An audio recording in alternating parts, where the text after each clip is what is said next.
Thank God that the brothers on the rise now. Endless celebrations all in my house. Levitating now, I'm super duper fly now.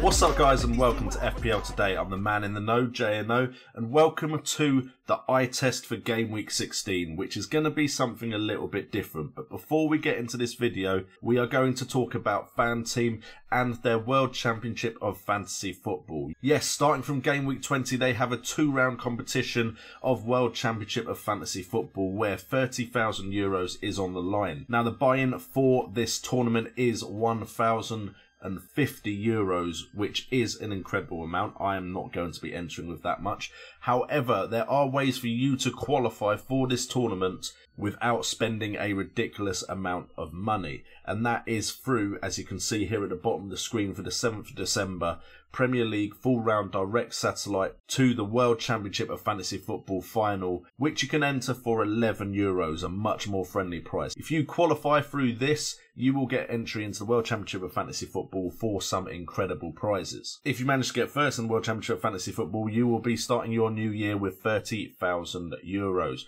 Rank 2 gets 20,000, rank 3 gets 10,000, rank 4 8,000, and even if you go all the way down to rank 8 to 15, you're getting €2,000, which will be a nice little way to start your new year. So if you are interested, go and check out Fan Team in the link in the description down below, and let's get on with the video. So the Game Week 16 eye test, this is where I look over the highlights from Game Week 15 and pick out the players I think we really need to be looking at and considering for our sides moving forwards. Now, this is going to be less stats based, although we do of course have Fantasy Football Fix's lovely match review screen on display here, and we start off with the Liverpool versus Everton goal fest that happened on Wednesday night, with the fact that Mohamed Salah and Roberto Firmino didn't actually start. We had Origi, Shaqiri and Lallana coming in their places, and we had a very good attacking performance from Liverpool. Of course, they did still concede, which is a little bit of a worry, to be perfectly honest, because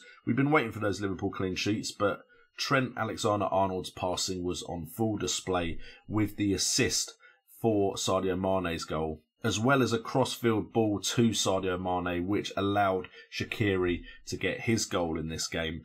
But to be honest, a lot of those Liverpool players have some incredible passing ranges. Even Dejan Lovren pulling out a beautiful pass to Divock Origi for his second. But one player I didn't know had such great passing was Sadio Mane. As highlights should hopefully be playing on the screen right now, Mane had what was a beautiful left-footed pass through to Origi, who did manage to get it around Pickford to score the first goal.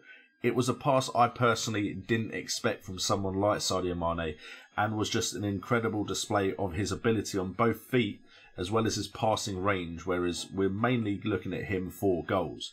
I would argue Mane right now is Liverpool's key man, even more important to them than Mohamed Salah. He just looks that good, that on form.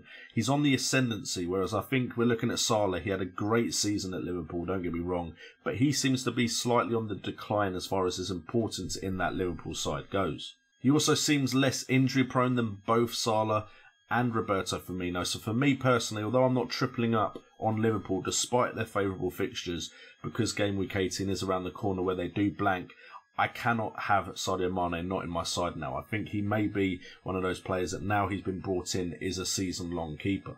And I'll be very surprised if he doesn't carry on playing the way he's playing, if he doesn't become the top scorer in the Fantasy Premier League this season. As far as Everton are concerned, now they have changed manager though.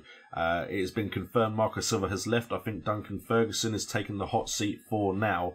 For me, there's definitely options there if there is an upturn in Everton's performance. You have the likes of Richarlison, who has still been scoring goals, and you could see that he wanted it in that game against Liverpool.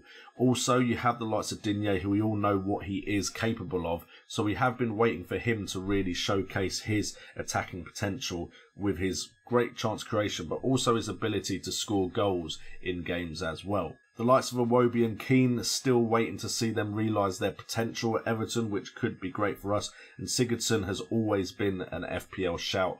So I'm very interested to see what Everton look like in the next game.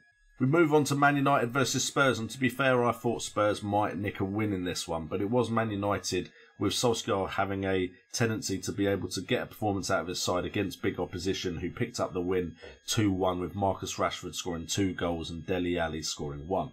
It is these players that I personally think are the standout options from the two sides at the moment. Rashford looks on form and a must-own player potentially. Has me slightly worried that I've gone with Tammy Abraham, although Tammy Abraham did score points as well, which we will get onto, and Jamie Vardy. I'm almost looking at a front three again, if there is some way I can get Connolly up to Rashford. With Martial coming back, although Martial didn't play in this game, he has seemed to reignite the performances from Marcus Rashford. Threatening throughout the game, he could have had more than 2. He seems to be a threat from inside and outside of the box and doesn't seem to be scared to take a shot, which is always great for us FPL managers. Outside of that, there was a good performance generally from Manchester United in this game. The midfield look a lot more solid than they have done in previous games. Daniel James still seems an option. He does pop up in the game every now and again with a chance and does create chances for the likes of Rashford and Martial. But despite the fact that Man United won this one, I was also very interested by Dele Alli. In a Tottenham Hotspur side that probably didn't show up as much as they'd have liked to in this game, Dele Alli still has shown a resurgence under Jose Mourinho, and Mourinho seems very keen to get the best out of Dele Alli. His goal was well taken, although VAR almost decided to rule it out just because it brushed his arm as he flicked it over his head. He has shown the quality and the technique that we expected from him previously, and if he continues to perform like this, Dele Alli could be a better option into that Spurs side than the likes of Heung-Min, Son and Harry Kane. And to be fair, was Kane even playing? He didn't show up in the highlight package much at all. Dele Alli seems to have stepped up, whereas Kane doesn't seem to have changed much. Potentially Kane could be one that they look to move on, although I doubt that very much. Kane is, or at least to me, seems like a player that fits the mould of a Jose Mourinho striker. But also Aurier. Aurier is just so advanced right now when it does come to attack. I'm by no means saying he's a good defender, and I wouldn't be surprised if in January they do look to replace him. However, he is the fullback that is licensed to join the 5-man attack. Mourinho's side, when they are in the attacking phase, clearly have 5 players attacking and 5 players staying back. It's the left back that seems to be given the task of staying back, where Aurier gets to get forward, with someone like Moura cutting inside slightly, giving Aurier the space out wide. And he did have a volley on goal, did have chances. He got an assist.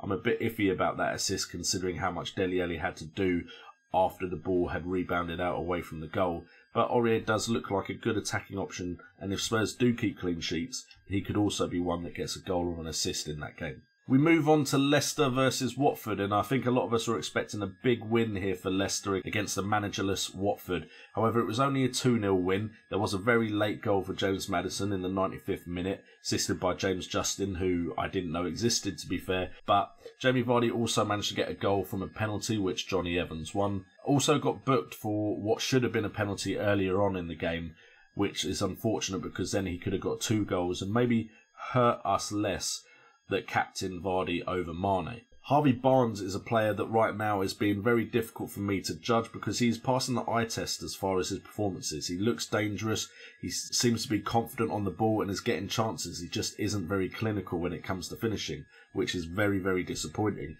He has stayed in my side purely because he has been passing the eye test apart from his finishing. I was hoping for some sort of points from him, but he has got absolutely nothing since I brought him into the side. It was a bit of a punt because of some of the fixtures, and I do plan to move on to someone like an Aston Villa's Grealish or potentially a Sheffield United midfielder, although they had a disappointing performance against Newcastle United last night. But to me, it's all about having a Leicester City defender and having Jamie Vardy. Now, some will also have Maddison, who did get points in this one. He will be someone that will tick over points during a very busy fixture period and probably won't get dropped either. But for me, Vardy is the star man there, which I think is obvious to everyone. Vardy was unfortunate to get booked for that first penalty, which did hurt his points slightly. But this is the 7th consecutive game where Jamie Vardy has scored, and he is one of those players that is perfect for this video, the eye test, because sometimes he is outperforming his expected goals by a lot. However, the chances he gets and his clinicalness in front of goal means he's the type of player that will be scoring points even as his expected goals is lower than the amount of goals he's actually getting. He could have had more as well. Messina did stop him from scoring a second as he managed to chip Foster after a through ball, but Messina managed to clear it before it went in. I mean, Vardy just is one of those players that can have a 2-goal or 3-goal game at any point. Maddison, on the other hand, I still think he's a good option if you want to get him in your midfield, but he didn't seem massively involved in the game and then popped up with the goal right near the end. So whilst I can definitely see why you'd want a third Leicester City player, for me right now, Vardy is enough with a defender from Leicester City. And then finally we have Chelsea versus Aston Villa as the fourth game I'm going to focus on for the eye test episode. And we had Tammy Abraham coming back from injury, getting a goal assisted by Reece James, who is looking promising, although he is just slightly out of a price range for a lot of players, I'd imagine. And Mason Mount getting back on the score sheet, assisted by Tammy Abraham, which will make the argument or the discussion around Mount versus Pulisic versus the likes of Willian even harder, because there is going to be rotation there for Chelsea over the Christmas period. Aston Villa still scored though, Trezeguet getting a goal from an assist by Ahmed El Mohammadi.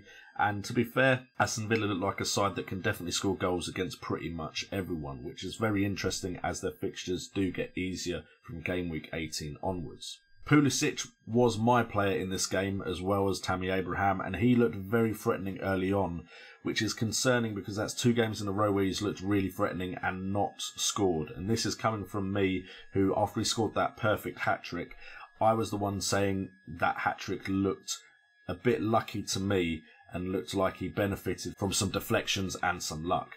Tammy could have also scored more, which again would have been nice for me, but Willian also looks a good threat in that Chelsea side and probably is the big differential as everyone looks at Pulisic and Mount. Again, Mount seems to me like a player similar to Maddison. He will get you returns, that is pretty much guaranteed. However, he doesn't seem as involved and with as many chances as the likes of Pulisic and Willian. For me, he's just not as advanced as I would have liked him as he was originally. So if I had to go for Chelsea players in this side right now, I think Abraham is still a good shout as your forward, but I think Pulisic and Willian are the 2 to consider outside of them.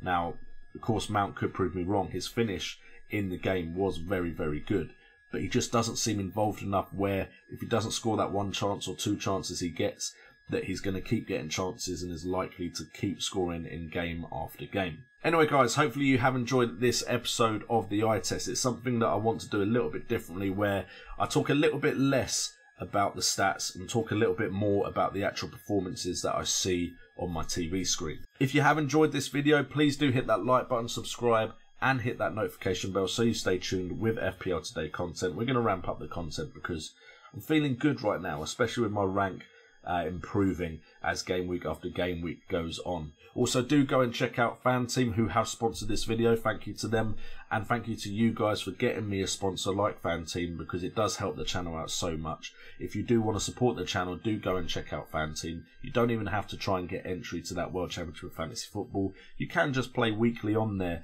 with €2 every game week and try and win some money off of the game week games called the Weekly Monster, which is what I generally do. And with all that being said, I've been JNO, this has been FPL Today, and remember, it's all about the game.